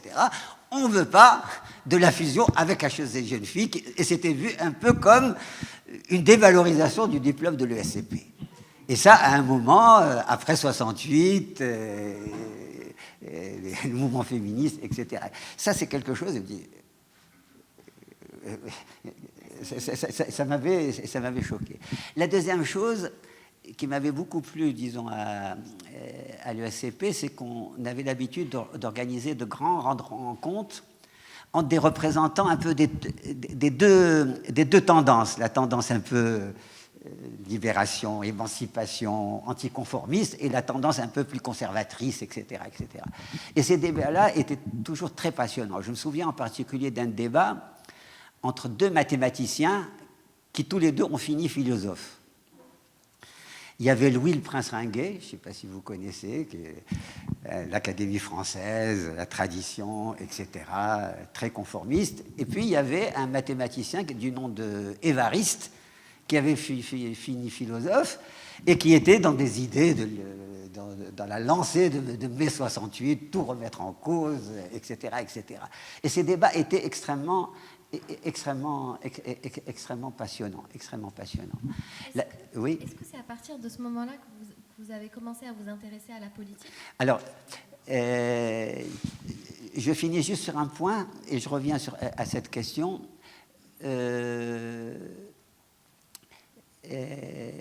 Ce qui m'a intéressé, disons, à l'ESCP, il y avait bien sûr les matières un peu classiques, techniques, la comptabilité, la gestion financière, l'économie, etc., etc. Ça, on suivait les cours, etc., il fallait bien apprendre. Mais je découvrais un peu un cours de relations humaines, ce qui préfigure un peu ce qu'on appelle aujourd'hui le développement personnel, etc., etc. Et c'était un cours qui était fait par quelqu'un qui avait un cabinet de graphologie, c'est-à-dire il étudiait le caractère des gens à travers la manière dont ils écrivaient, qui était très utilisé notamment dans les processus de recrutement, et c'est quelque chose qui m'avait passionné et intéressé. Et parce que ça m'a permis d'autres lectures un peu de la réalité, de comprendre un certain nombre de choses qui relèvent de la psychologie, de la sociologie, etc. Et ça m'avait intéressé. Alors la politique, effectivement, j'ai commencé à m'intéresser à la politique. La politique, bien sûr, à cette époque-là, j'ai découvert que Ahmed Vilkeren a suivi un peu les mêmes itinéraires, un peu. C'était à l'époque où, dans le monde, il s'est passé un certain nombre de choses. Il y avait le Chili, Allende, et puis le renversement, le coup d'État de Pinochet. Il y avait la révolution des œillets au Portugal, renversant en dictateur, qui préparait par la suite Salazar, qui préparait par la suite la chute de Franco. Il y avait un certain nombre de mouvements de libération. Il y avait ce débat sur le socialisme qui se construit en URSS et l'idée qu'il y avait un régime qui se construisait alternatif au capitalisme, etc. C'était une étude assez séduisante. Dans notre naïveté, on n'a pas vu que toutes les dérives et toutes les déviations par rapport à des règles, disons, de démocratie, de liberté, etc., qui a conduit par la suite à la chute, disons, du monde socialiste et à la chute du mur de Berlin. Et puis, il y a ce mouvement de libération. On était assez sensible au fait, disons, que l'URSS soutenait les mouvements de libération, la cause palestinienne, bon, tout c'est en background. Mais en fait, ces idées, disons, le communisme, socialisme, j'y suis venu un peu par la culture. J'étais fou de Jean Ferrat, qui chantait les poèmes de Aragon, qui est un poète communiste, les yeux d'Elsa, le fou d'Elsa, que serais-je sans toi, etc. Et j'allais à un certain nombre de manifestations du Parti communiste français, bien souvent parce que au début, il y avait un concert, disons, de Jean Ferrat. Et puis je me suis rendu compte que toute une série d'intellectuels, Aragon, Éluard, de grands acteurs, Yves Montand, Simon Signoret, même si après il y a eu des séparations assez douloureuses avec les communistes, etc. Et tout ceci faisait que je m'intéressais à la question. Et puis c'est l'époque, effectivement, où j'ai commencé à aller à l'UNEM, à la Maison du Maroc, au boulevard Jourdan. Et l'UNEM, c'est une grande école. C'est une grande école. Aujourd'hui, on regrette un peu ce qu'elle est devenue. Et peut-être que les problèmes qu'on rencontre aujourd'hui dans l'université, ce manque d'encadrement, cette utilisation à d'autres fins qu'à des fins, disons, d'encadrement. Et à l'UNEM, à l'époque, il y avait un débat extrêmement rude, politiquement, idéologiquement, mais dans le respect, entre plusieurs tendances de gauche, une gauche plutôt radicale, une gauche plus conformiste, un peu l'ISFP, le PPS, etc., etc. Mais j'en suis sorti très enrichi. Et en matière de formation politique, ça a été absolument essentiel. Et j'ai mieux découvert à travers ce débat contradictoire, rude, mais respectueux, puisqu'on partageait les idées de progrès, de justice sociale, d'égalité, etc. J'ai mieux compris, et ça m'a suivi pendant tout, disons, mon itinéraire, la nécessité de valoriser les acquis, ne jamais les dévaloriser. C'est la base sur laquelle on peut construire d'autres acquis, refuser toutes les formes d'aventurisme, avoir une claire évaluation du rapport de force, ce qu'il est possible, ce qu'il n'est pas possible de faire, trouver les bons compromis pour faire avancer. J'ai perdu mes complexes vis-à-vis de tout discours extrêmement radical, mais qui dans la réalité ne fait pas avancer les choses et qui est tout simplement dans la protestation. Donc je pense que ça a été un moment fort qui fait que finalement, par la suite, j'ai adhéré au Parti du progrès du socialisme, notamment à travers donc, cette activité, disons, de l'UNEM, et vraiment avec beaucoup de cœur. Et on se mobilisait pour aller faire la formation et l'alphabétisation des travailleurs immigrés dans les locaux de la CGT disons à Gennevilliers, donc on y passait notre week-end, etc. Donc vraiment une mobilisation disons, extrêmement forte. J'ai aussi, à cette époque, été membre du bureau de l'AEMNA. L'AEMNA, c'est l'association des étudiants musulmans d'Afrique du Nord. Mais ce mot de musulman n'a rien d'islamique, au sens d'islam politique d'aujourd'hui, etc. Musulman, c'était tout simplement pour faire la distinction entre les Marocains, Tunisiens, et algériens, et les distinguer un peu des étudiants de souche française. J'ai été bureau, et c'était l'occasion de beaucoup de discussions, de débats au 115 boulevard Saint-Michel, disons, autour de la problématique du Maghreb, et on a accueilli effectivement dans des conférences au 115 boulevard Saint-Michel des grands personnages qui ont joué un rôle important, disons, dans la formation politique, comme Aziz Boulel, comme Abdullah Ayashi, mais aussi Abdelrahim Bouabid, et beaucoup de leaders plutôt de gauche. Voilà. Et alors, est-ce que c'est cette envie, en fait, de transformer, de changer les choses qui vous a donné envie de rentrer au Maroc ? Alors, je suis pas, quand j'ai eu mon diplôme, donc je l'ai eu au bout de 4 ans, j'avais 22 ans, je me suis dit, c'est un peu tôt, disons, pour rentrer. Et je me suis inscrit à Dauphine. Je me suis inscrit à Dauphine pour faire ce qu'on appelait à l'époque un DEA, un diplôme d'études approfondies en informatique et organisation. Et en fait, c'était un prétexte pour rester 2 ans de plus à Paris. J'ai eu mon diplôme, mon DEA. On faisait de l'informatique, mais l'informatique de la préhistoire. Hein. Mon mémoire, c'était quelque chose de, disons, c'était très orienté un peu recherche opérationnelle, technique quantitative, programmation informatique. Et j'ai eu mon diplôme, et j'avais d'ailleurs un encadrant qui était assez malin. Je le soupçonne d'être conseiller d'entreprise et de faire travailler un peu les étudiants sur ce projet, quelque chose sur disons, la rationalisation d'une chaîne de production de serviettes ou je sais pas quoi.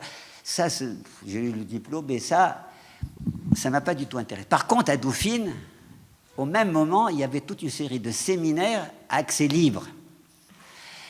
Et c'était des séminaires animés par toute une série de gens, surtout des économistes socialistes, qui par la suite allaient devenir pour la plupart des ministres de François Mitterrand ou allaient l'accompagner. Jacques Delors, Michel Rocard, Jacques Attali, Pierre Uri. Et donc je passais des journées à Dauphine où je ratais les séminaires diplômants et les modules diplômants pour aller écouter Michel Rocard, pour écouter Pierre Uri, etc. Et là, effectivement, il y a un vrai problème. D'un côté, on a un diplôme à travers une formation purement formelle, vraiment sans aucune valeur ajoutée, et d'autres séminaires extrêmement enrichissants qui n'étaient consacrés pour aucun diplôme. Ça donne quand même à réfléchir sur nos systèmes un peu disons, de formation. Donc j'ai passé 2 ans avant de rentrer au Maroc. Je n'ai pas eu d'expérience professionnelle en France. D'accord. Et c'était la tradition à l'époque, alors ça commençait déjà, parce qu'à un moment, on rentrait juste après le diplôme. Oui. Et puis là, on reste... Oui, effectivement, les cas où on faisait ses études et on restait étaient relativement rares. On venait pour ensuite, disons, rentrer. Et alors, le début de l'épopée marocaine, donc là, vous ne vous êtes pas orienté directement, en tout cas votre parcours professionnel n'était pas encore strictement politique. Il a d'abord commencé par le conseil et puis vous avez été directeur général d'un bureau d'études. Alors, moi, dès que je suis rentré, j'ai intégré un bureau d'études qui s'appelait à l'époque IMEG. IMEG, c'est Informatique et Méthode Gestion. Ça a été créé par un groupe de 7 ingénieurs qui travaillaient chez IBM. 7 ingénieurs, dont en particulier c'est Rachid Belmourtag, qui a été par la suite ministre de l'Éducation nationale. Et donc, je suis rentré et j'y ai passé un peu, disons, 30 ans. 30 ans, après le départ de Sylvie Belmourtag, j'ai assuré les fonctions de directeur général. Et à l'époque, IMEG, c'était un bureau d'études pionnier. C'était le premier bureau d'études en matière d'informatique. Il a été créé par... donc c'est des ingénieurs qui l'ont créé, avec le soutien du CIH et de la CDG, même avec un peu d'argent, mais avec l'idée que très vite on allait céder les actions, disons, aux salariés. Cette idée, disons, d'actionnariat salarié me séduisait. Et d'ailleurs, ça a créé des relations particulières avec la société, qui fait que vraiment... l'idée de la quitter me posait un problème. J'y ai passé, disons, plus de 30 ans. Et à l'époque, c'était pratiquement le seul bureau d'études en informatique. On a fait un peu d'informatique et puis on a créé, disons, quelque chose qui s'est plus occupé d'organisation et de ressources humaines. Et j'ai très vite bifurqué vers l'organisation et les ressources humaines. Et c'est là où j'ai eu l'occasion de travailler pratiquement dans toutes les administrations, dans de grandes démarches de réorganisation sur les aspects touchant aux ressources humaines, également au système d'information, etc., etc. J'ai jamais travaillé dans l'administration, mais j'ai toujours travaillé pour l'administration. Et ça m'a permis, je pense, une connaissance qui me plaisait un peu dans le métier, disons, de consultant. C'est que certes, on travaillait sur des sujets d'ordre stratégique au plus haut niveau, mais très souvent, pour faire cela, il fallait travailler avec les gens au plus bas, disons, de l'échelle. Et c'est ça qui nous armait, disons, pour aller éventuellement conseiller à bon escient, disons, les décideurs, etc. Voilà, donc ça m'a permis une connaissance approfondie de l'administration qui, par la suite, bien sûr, allait me servir, disons, énormément. Et alors, qu'est-ce qui a marqué le tournant pour vous donner envie d'intégrer une plus grande administration Ah ben, je le n'ai jamais... ministère. Non, Comment ça s'est passé? pour le ministère. Le ministère, en fait, parallèlement, disons, à ma carrière professionnelle, j'ai toujours été au PPS, je me suis occupé de questions de formation, j'étais l'un des principaux rédacteurs, disons, de documents de référence, disons, du PPS lors de ses congrès, ses programmes, etc., etc. Je me suis beaucoup occupé de formation des cadres. J'ai toujours eu le souci de ne pas avoir une activité purement intellectuelle, mais d'avoir un ancrage et de travailler avec les organisations de base. J'ai suivi, juste avant ma nomination, j'étais responsable, disons, des organisations du parti dans SOS. SOS, que vient faire un Fessi à SOS, etc. On m'appelait le camarade Fessi Sosi, le Kalimal Rafer Fessi Sosi, etc. Donc voilà, et ça c'était un parcours avec ses hauts, ses bas, ses difficultés, etc. Avec toujours beaucoup de distance. Je sais que le politique aujourd'hui est sévèrement mis en cause, avec parfois de justes raisons. Mais en même temps, il y a des gens extraordinaires qui, quand même, essayent de faire évoluer un peu les choses. Faire évoluer les choses, qu'est-ce que c'est-à-dire mieux encadrer les jeunes, donner plus de place aux jeunes et aux femmes, rénover les méthodes, ne pas sombrer, disons, dans le dogmatisme, combattre, aujourd'hui malheureusement quelque chose de très présent, tout ce qu'on peut, l'opportunisme, etc., etc. Ce combat, il faut le mener. Si Ahmed Benkirane le disait tout à l'heure, il n'y a pas de démocratie possible sans les partis, sans les syndicats. Donc, si c'est absolument nécessaire, je suis assez touché quand je vois, disons, ces attaques, parfois justifiées, assez sévères contre les partis, mais au moins ceux qui essayent un peu de faire bouger les choses, qu'on ne les décourage pas. Parce que sinon, après, s'il n'y a plus d'organes de médiation, s'il n'y a plus rien du tout, où allons-nous? Donc, j'ai eu donc cet itinéraire politique. Je n'ai pas choisi d'être ministre. Je sais que disons, à l'occasion de plusieurs changements de gouvernement, mon nom circulait, on me demandait un CV, etc. Ça s'est jamais fait. Et puis, bon, en 2018, un concours de circonstances fait qu'il y a eu ce qu'il y a eu. Je ne faisais pas partie du gouvernement de Othmani au moment de sa nomination. Il y a eu ce qui s'est passé avec Mohamed Nabil Ben Abdullah, etc. Et puis, bon, il s'est trouvé que je me suis retrouvé à la tête, disons, d'un très grand ministère, avec une expérience qui a duré à peu près 20 mois, courte, mais intense et très riche, professionnellement, politiquement, mais aussi humainement. Et alors, à côté de ça, parce que vous faites beaucoup de choses en même temps, comme c'est le cas de beaucoup de nos anciens, vous êtes aussi dans l'associatif. Alors, l'associatif, il y a deux choses. C'est bien de ne pas trop parler d'expérience gouvernementale, bon, parce que on peut encore en parler, mais on fait signe qu'il nous elle est trop récente, et puis laissons l'histoire juger, en tout cas des aspects positifs et des aspects, bien sûr, disons, comment dire, on ressent malgré tout que tout ministre qu'on est, bon, il y a des contraintes, il y a des carcans, etc. Et puis, les problèmes ne sont pas d'ordre technique.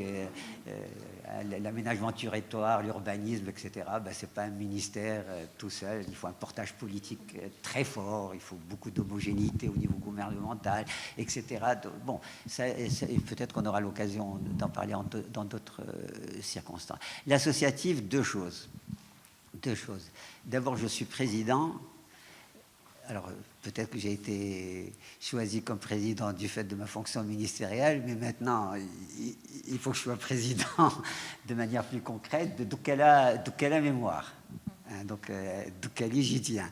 Doukala Mémoire, donc avec l'idée de valoriser, de préserver, disons, le patrimoine. Il y a beaucoup aujourd'hui d'associations qui travaillent dans ce domaine, Casa Mémoire, Rabat Mémoire. Demain, pour un festival de 3 jours, je serai à Marrakech sur un peu le patrimoine dans la Médina, matériel et immatériel, dans le Médina al-Qadima de Marrakech. Voilà, donc ça c'est quelque chose dans lequel je compte véritablement m'impliquer, parce que effectivement Jdida, Doukala, un patrimoine matériel et immatériel extraordinaire. Azmouf, Jdida, Sidi Ben Nord, les Tazota dans le monde rural, extraordinaire. Malheureusement, qu'il faut préserver, qui sont pas dans une vision passéiste, mais on s'appuie sur notre histoire, sur notre patrimoine pour mieux, disons, aller vers l'avenir. Je crois que c'est quelque chose de très, très important. Et puis dans un autre domaine, et ça c'est quelque chose dans lequel c'est très important, dans le domaine un peu de l'économie sociale et solidaire. Je suis de plus en plus convaincu que lorsqu'on se préoccupe de problèmes de faire évoluer notre pays, bon, bien sûr, il y a agir par le haut, par les lois, par les politiques publiques, etc., mais aussi libérer des initiatives, disons, et l'innovation dans des expériences, disons, de terrain. Et là, il y a des choses, il y a une société civile assez dynamique, en particulier dans le domaine de l'économie sociale et solidaire.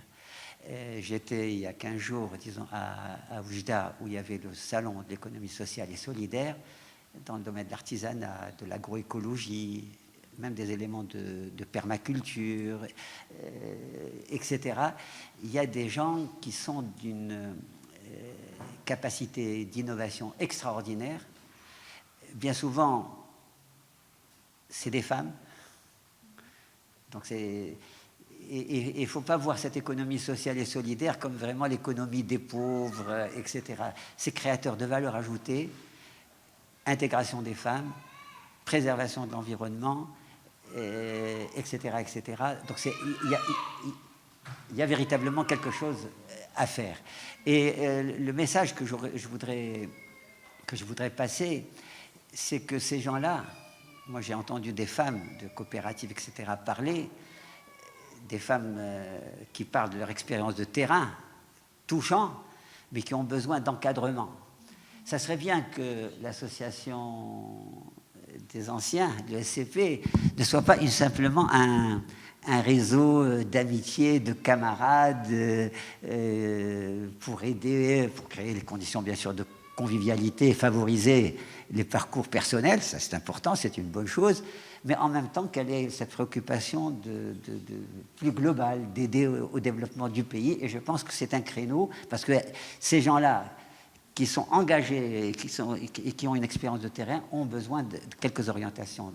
Et puis, et je vais terminer avec ça peut-être, j'ai la chance d'avoir une femme qui est très engagée dans une expérience concrète d'agroécologie et de permaculture.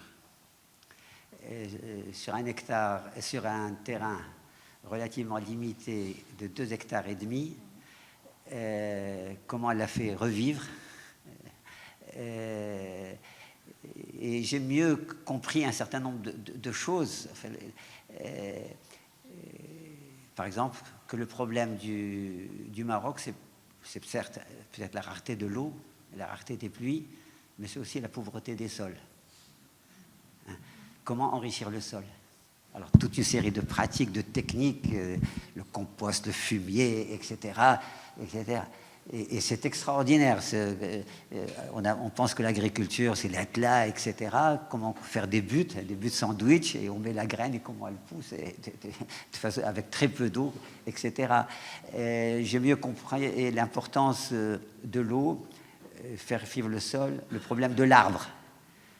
Sur un terrain en pente, d'ailleurs qui ne coûtait pas très cher parce que dans le coin, on l'appelait le haït, il était dévalorisé. Comment, en plantant des arbres, comment comment dire, des terrasses naturelles et des phénomènes, disons, de ruissellement, etc., font que toutes les crues, etc., qu'on voyait avant n'existent plus. Et comment... Alors, avant, je disais, c'était quelque chose bon, pour le week-end, etc. Aujourd'hui, c'est 7-8 familles qui en vivent, avec des tables paysannes, en fournissant des paniers bio, en faisant beaucoup de formations, disons, en permaculture. Et c'est devenu aujourd'hui un centre reconnu. Il a reçu la visite de gens comme Pierre Rabhi, comme Edgar Morin, etc. Et c'est quelque chose disons, cette idée de ces innovations de terrain, c'est un élément essentiel. Il ne faut pas attendre que tout vienne des grandes politiques, etc. Il faut que les gens se prennent en charge. Et il y a des choses extraordinaires, disons, à faire de ce point de vue. J'ai une toute dernière question pour vous, très rapidement. Vous qui êtes un grand idéaliste, un grand rêveur, mais aussi un homme de terrain, quel est votre souhait le plus cher pour votre pays demain, pour le Maroc? Le souhait le plus cher, c'est que, bien sûr... Il y en a beaucoup, je sais. Le plus important, peut-être. C'est que, comment dire, c'est bien sûr que le pays,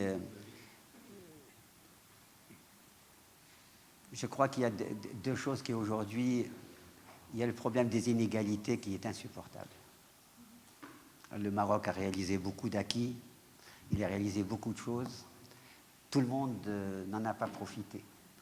Donc comment réduire ces inégalités, c'est quelque chose d'essentiel. Et ce que je souhaiterais aussi, je vois bien un peu ce qui se passe dans le pays, ce climat général, disons, de méfiance, de scepticisme, de suspicion vis-à-vis des institutions, vis-à-vis des élus, vis-à-vis de la politique, c'est un grand problème. C'est un grand problème, il ne faut pas se contenter de l'observer, il faut se préoccuper très sérieusement de comment faire que cette rupture n'existe plus et comment redonner confiance. Alors c'est un travail de longue haleine sur lequel tout le monde est interpellé. Moi, j'ai deux références un peu philosophiques. J'ai Gramsci, qui est un intellectuel communiste qui parlait beaucoup du pessimisme de la réflexion et de l'optimisme de l'action. Ne comptons pas, disons, de broyer du noir, faisons quelque chose et l'optimisme revient. Et puis Pierre Rabhi qui a fondé, disons, le colibri. Le colibri, c'est ce petit oiseau qui, en remplissant, disons, dans son bec 2 gouttes d'eau et allait les verser sur un grand incendie de forêt. Et quand on lui dit que vous comptez éteindre l'incendie avec ces 2 gouttes d'eau, il dit « moi je fais ma part ». Donc que chacun fasse sa part et qu'on n'attende pas que tous viennent, disons, d'ailleurs. Voilà.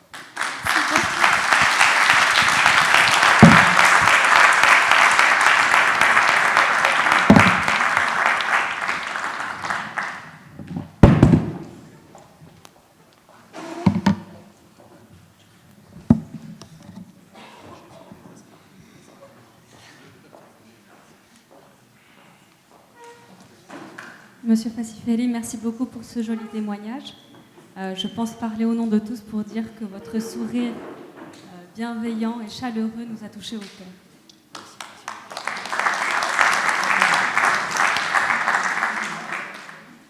Alors, bien que l'école ait ouvert ses portes à ses premiers élèves en 1919, ce n'est que longtemps plus tard, 151 ans plus tard, en 1970, qu'elle accueillera sa première élève. Donc, juste avant d'accueillir Madame Samia Ahmedouche, lauréate de la promotion 1984 de l'ESCP et première femme marocaine diplômée de l'école, nous allons projeter un petit film qui nous permettra de découvrir le parcours de Madame Joëlle Levourche, la première femme ayant intégré l'ESCP en 1970.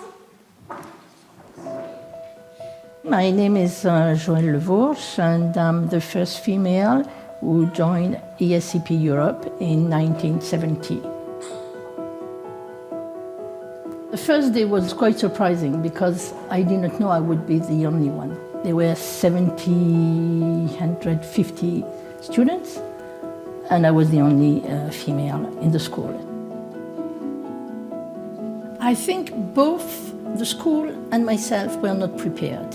For instance, a lot of small things were not organized. Sport was not organized, even the lavatory. So I had a key and I used the same toilets as the secretaries. The context is very important because a lot of decisions have been taken in a way in '68. I was in a way the consequence of 1968. At that time, everyone was saying what they think about the fact of having women, no women, and so on. And they were directly saying, this is ridiculous, you will never work, and the average salary will decrease, the ranking will decrease, and so on. So there were a lot of discussion on that, especially I remember in economy. The professor was saying, a woman cannot be at the right level. And each time when he gave me back some exams, he was pointing out that I was not good enough, and you see, it was really, it's strange, it's strange. So there were type of fight between students, professors, even administration. The director of the school, the dean of the school, was fully for having female in the school. There were not too many women in the CEO or CFO level, but I was very comfortable. It was really easy and I never had any problem afterwards during all my career. And I think this is what I got from ESCP.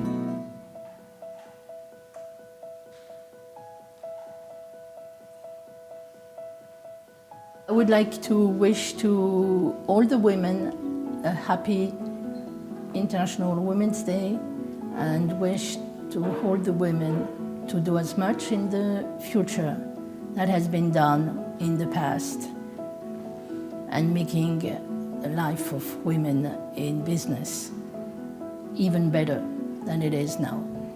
I would like to say a happy anniversary to ESCP Europe and wish that the school goes on doing as well as during the last 200 years and being always the first innovating and doing things differently. Happy anniversary.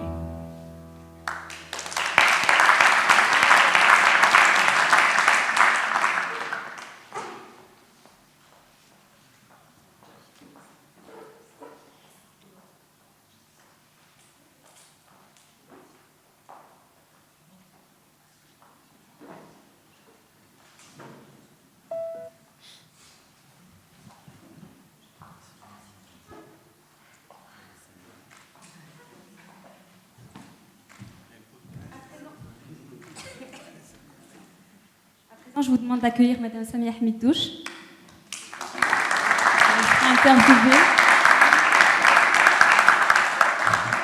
Elle sera interviewée par notre alumni, Hana Lakhdar-Ghazal.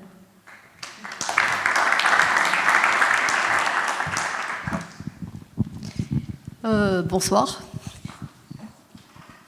Bonsoir. Bonsoir. Je crois que ça va être difficile après ces deux brillants témoignages. Je crois que ça va être un peu difficile, donc je vais essayer d'être un peu courte, un peu plus, je dirais, plus... Bon.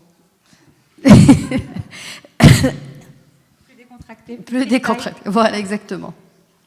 Moi, déjà, juste un petit mot face à ce témoignage, cette vidéo. Je suis très émue et très honorée à la fois de vous accueillir, première femme marocaine diplômée de l'ESCP. En tant que femme diplômée de l'ESCP, ça fait quelque chose.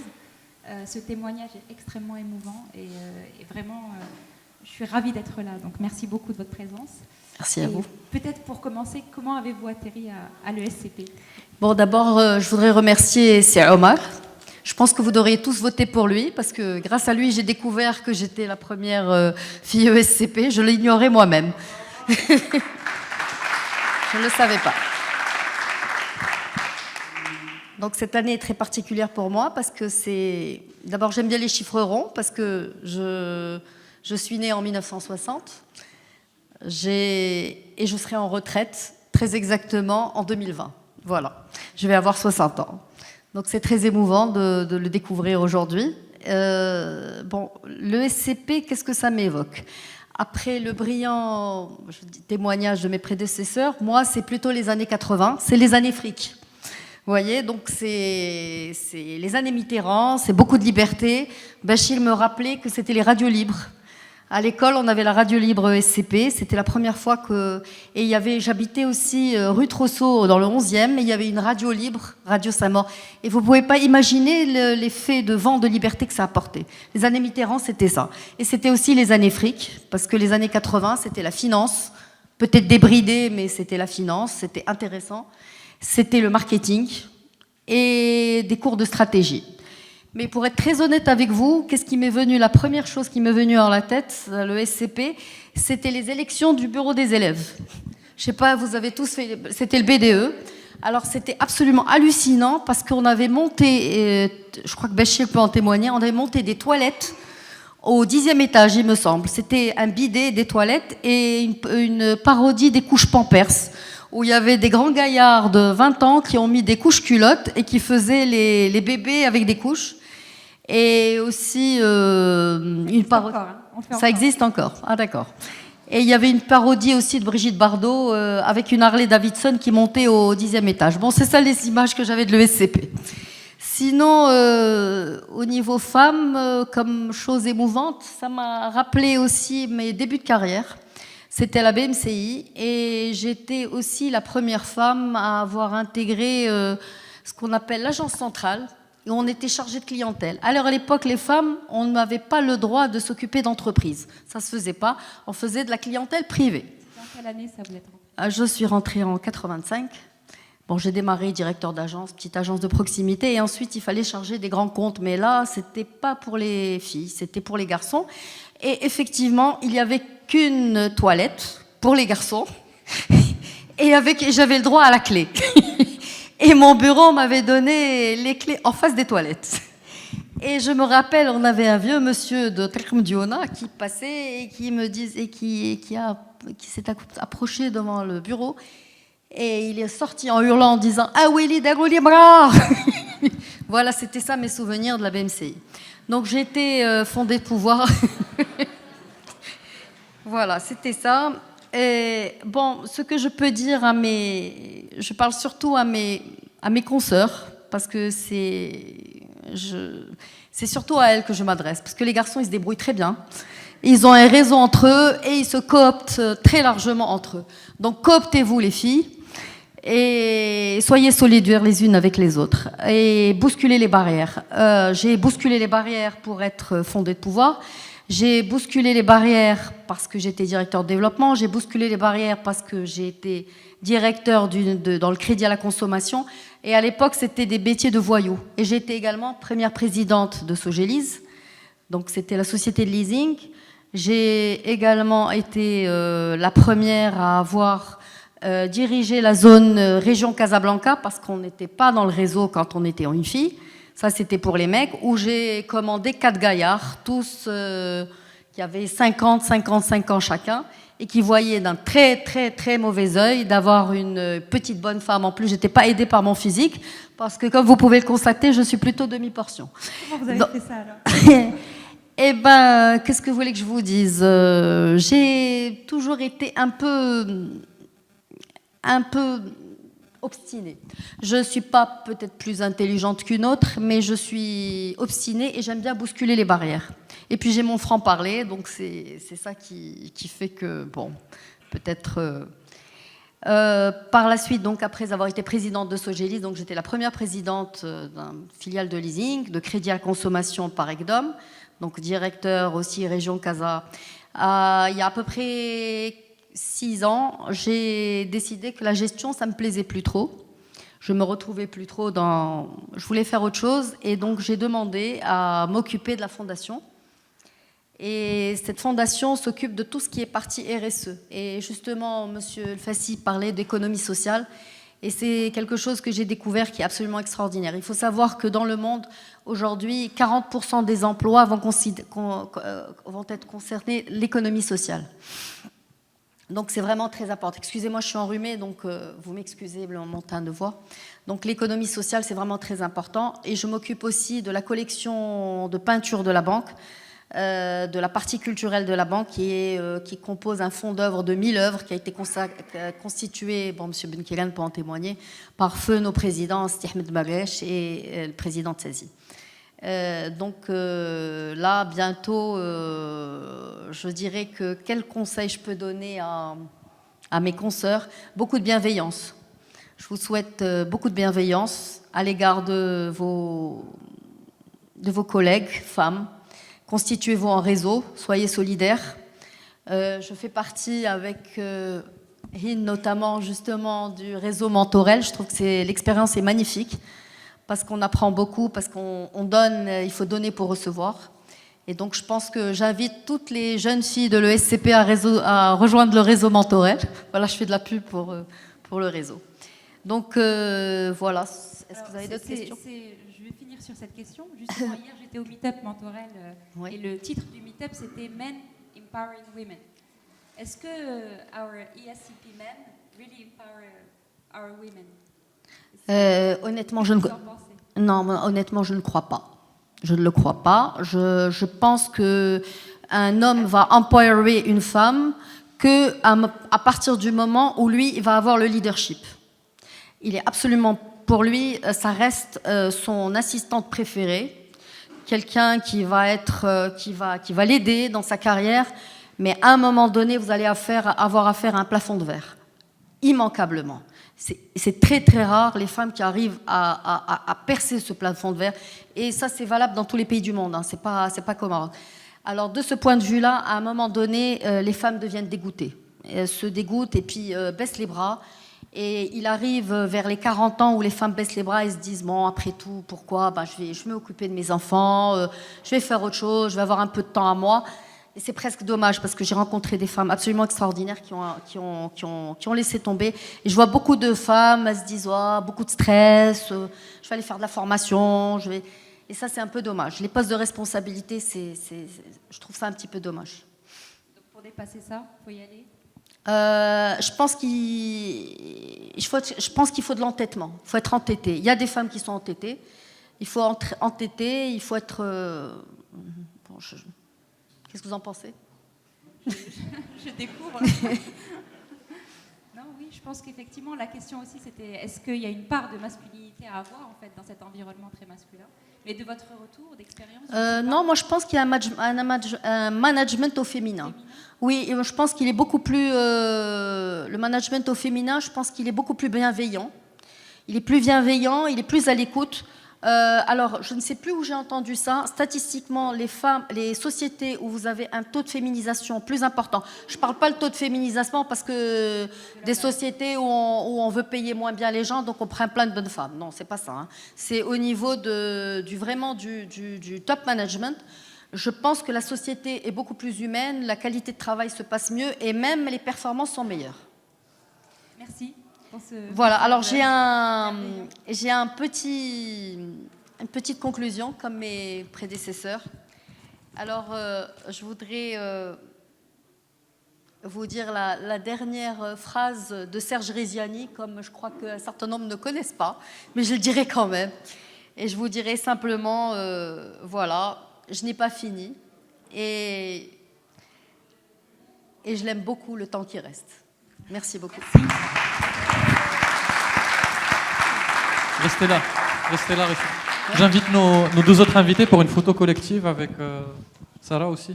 Sibyl Keren, une petite photo pour...